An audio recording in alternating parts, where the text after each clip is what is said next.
welcome to I-24 News Defense, a weekly review of strategic affairs, security, intel, and more in cooperation with Israel Defense Magazine. In this edition, inside Israel's involvement in the manufacturing of F-35s, and a look at how Brazil is preparing for the complex security operation of the Olympic Games in 2016. Let's begin. First, earlier this month, a new Israeli factory was inaugurated that will manufacture the wings of the F-35 aircraft, an American jet. A special version of the plane will be produced for the IDF as well. It's a major project of cooperation between the U.S. and Israel at a time when the relationship between the two countries seems to be at its worst. Our reporter Maxime Perez has a story. Officially, the relationship between Israel and the United States is tense. But behind this curtain, with big smiles, the security romance between the two countries is celebrated. It is in this brand new hangar that the Israeli aircraft industry will produce the wings of the F-35, a multitasking jet, the latest in the stealth aircraft's family. 800 pairs of wings are expected to be delivered to the American manufacturer Lockheed Martin by summer 2015. But the jackpot goes to the company's Israeli partner IAI, which should gain over $5 billion from the agreement. This is nothing surprising since the F-35 is the most expensive combat jet in history, between $70 and $100 million per aircraft. And despite some room for operational performance improvement, the F-35 is quite popular on the market. Israel is at the top of the buyers list. The country has already ordered 2 squadrons. After years of negotiation, Israeli Defense Minister Moshe Ya'alon has finally reached an agreement with his American counterpart, Chuck Hagel. This is a time to say it once more, loud and clear. The special relationship between the United States and Israel is stronger than any disagreement. There is no dispute that can undermine the special relationship between us. And there is no dispute for the gratitude the people of Israel owe the United States for supporting our strength and security. After his comments about U.S. Secretary of State John Kerry, it was reported that some officials in the Pentagon refused to meet with Ya'alon during his visit to the U.S. Whether it is true or not, the F-35 is the IDF's expensive consolation price. The brand new jets should gradually replace the country's old F-15 aircrafts. And joining me now on set is Brigadier General in the Reserves Eden Atias, a former senior officer in the Israeli Air Force. Good evening. Thanks very much for being with me. Good evening. Thanks for So we just saw this very big project, to say the least, of the F-35. What makes it the most expensive combat jet in history? Well, I think for people to understand exactly what we're facing, it's we should maybe look in an historic perspective of the development of aerial vehicle, and mainly what we call the combat or fighter jet. Usually there is a leap, there is a move from generation to generation, and we are now facing of moving to a new generation of fighter jet. How often does that happen, moving from one generation it's to usually another? 20, 25 years. You know, it can more or less if we can split it. And from our perspective, we call it move to the 5th generation. So it's not just an airplane that can take off, fly for long distance, carry kind of ammunition and throw it, but it has on board, emerged in the airplane, fused variety of sensor that allows him to acquire live intelligence, to assess what really happened in the area of operation, to give advice to the pilot what should be the best way to bypass or what to do. So, at the end of the day, from our perspective, is to take off, fly long distance, finish the mission, go back, and safely land it back home. Everywhere from Israel and Operation Protective Edge to the U.S. now dealing with the Islamic State, there's been a threat of missiles, of things. The Ukrainian plane also came up. Does this generation of combat jet deal with that in a different way? Well, it's important to understand when kind of military in Israel, in this case, decide to acquire this kind of jet, it's for us, it's a strategic decision. I mean, we're not looking just for the asymmetrical conflict we have with the Hamas in Gaza Strip. We're looking strategically from the variety at the end-to-end of threats that Israel needed to cope with. And strategic decision for us is to have in any certain point of time the most advanced, in this case, fighter jet. So we will have this advantage technology combined with the advantage of the military and the human that behind this airplane to allow us to cope with this variety of threats. So speaking of strategic decisions, there was this cancellation of Israeli Defense Minister Moshe Ya'alon, who canceled V-22 jets from the United States. A lot of debate there. Was it a political decision? Was it a purely budget military? What do you think? Well, you know, we have the experience, and we know that in any kind of this decision, there's probably kind of a political portion.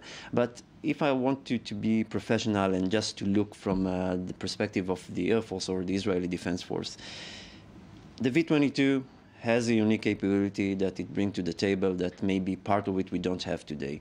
But other capability that the V-22 have, we already have, and we can acquire in the future.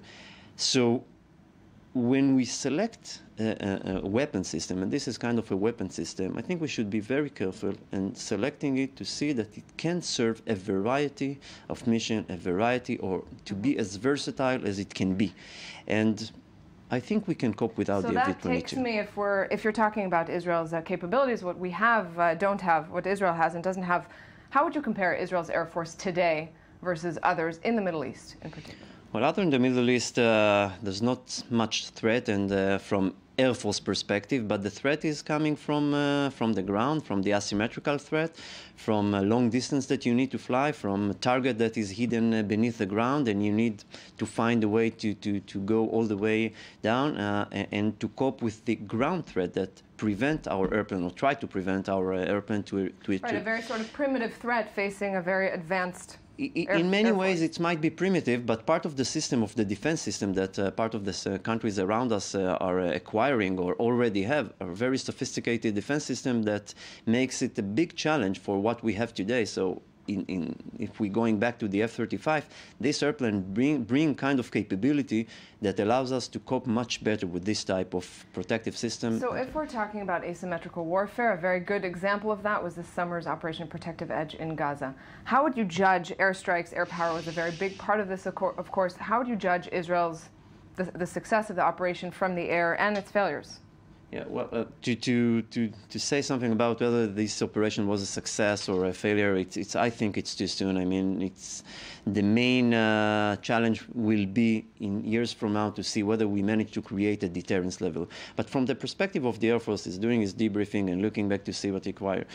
This is the longest campaign, almost the third longest campaign, I may say, because the Independence War and the Attrition War. But this is the campaign that the Air Force operate or attack in an urban area. I mean, big, much than ever, number of attacks, and we are trying to measure the achievement, but the amount of target, the amount of the people that we were looking, the amount of target that have been destroyed, and our assessment as this was a very effective. But to actually see whether we manage to gain this deterrence, we should wait at least for a time. Hopefully, we manage to gain what we were looking for. Brigadier General Eden Atias, thank you very much for being with us. Thank you very much. Moving on, Brazil is still recovering from hosting the World Cup this summer, and the country is already busy preparing the largest security operation in its history for the 2016 Summer Olympics. We'll talk to the men coordinating it all, but first, more from Sagiv Steinberg. Rio de Janeiro. 17 days, 10,500 athletes from 204 countries, 33 different stadiums, and hundreds of thousands of tourists. These are the numbers Brazil's authorities are concerned about even now, 2 years ahead of the Olympic Games. Only 3 months have passed since the World Cup final. The Brazilian team wasn't there, but the security officials were more than happy. Brazil's security systems had proven their ability to safeguard the mega event, which was well held all over the huge country. However, the Summer Olympics will be a bigger challenge because of the enormous amount of events every day, far more than 83 football games of the World Cup, and because of the magnitude of the task. So what are the major concerns? The first one is the internal component. Crime and gang warfare can still affect the security of the athletes and spectators expected to flock to the games. The second is, of course, the fear of a terror attack, as the International Olympic Committee experienced in the past. All eyes will be on Rio during the summer of 2016, a great opportunity for the IS or Al-Qaeda to shock the world and garner huge public attention. Will Rio be successful the second time around? And joining me now is Dr. Luis Fernando Correa, head of the security of the 2016 Olympic Games in Rio. Thanks very much for being with us. So since 9/11, the concept of homeland security became extremely well known, more so than before, of course, and has evolved. How has the need changed over the years, in your eyes? In Brazil, we understand that after September 11th, all the world has been impacted by that, and all countries started taking measures of protection, not only internally, but also to cooperate with international security. And Brazil is part of this process, and its forces of security and defense are aligned with the main agencies of the world, so that Brazil is ready to answer to any demand. So what are the biggest challenges in homeland security as far as you're concerned today? Particularmente no Brasil, nós temos problemas de segurança, conflitos naturais dos grandes. Particularly in Brazil, we have security problems, natural conflicts of the big urban centers. We have a big population, big urban centers, and we have crime that shows in different forms in each one of the regions. This has demanded public policies from the Brazilian government. Particularly Rio de Janeiro, that will host the Games, has been facing a political model of social inclusion, coping with these forces that act with violence in certain areas of the city, so the state can regain control of these areas, ensuring a safer environment that allows us to plan the Games with the certainty that we'll have safe Games. Reassuma o controle dessas áreas, garantindo ambiente mais seguro que nos permite planejar os jogos com certeza de que teremos jogos seguros. So speaking then of the Olympic Games, 2 years ahead, how exactly are you preparing for the massive security challenges involved? Brazil, ao longo dos últimos anos, tem demonstrado uma capacidade de. Brazil, over the past few years, has demonstrated its ability to provide security at major events. Since the Pan American Games in 2007, Brazil has a series of big events, including the Pope's visit, where Brazil demonstrated its ability to ensure the safety of the event. So we have a professional capacity in the public sphere and also in private security to ensure the Games. Surely we'll have safe Games in Brazil. Com certeza teremos jogos seguros. Mr. Correa, so Brazil, of course, encountered a lot of controversy over the World Cup in Brazil, over its preparations. Are the problems that came up there something that you're taking into account for these Olympics?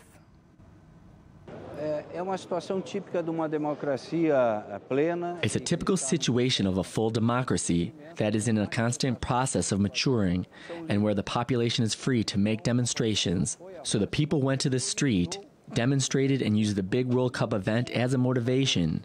But during the event, it became clear that Brazil could answer, and security forces contained all manifestations so that it did not affect the good progress of the Games. We had a total safe environment during the World Cup. For the Olympics, the environment today is different.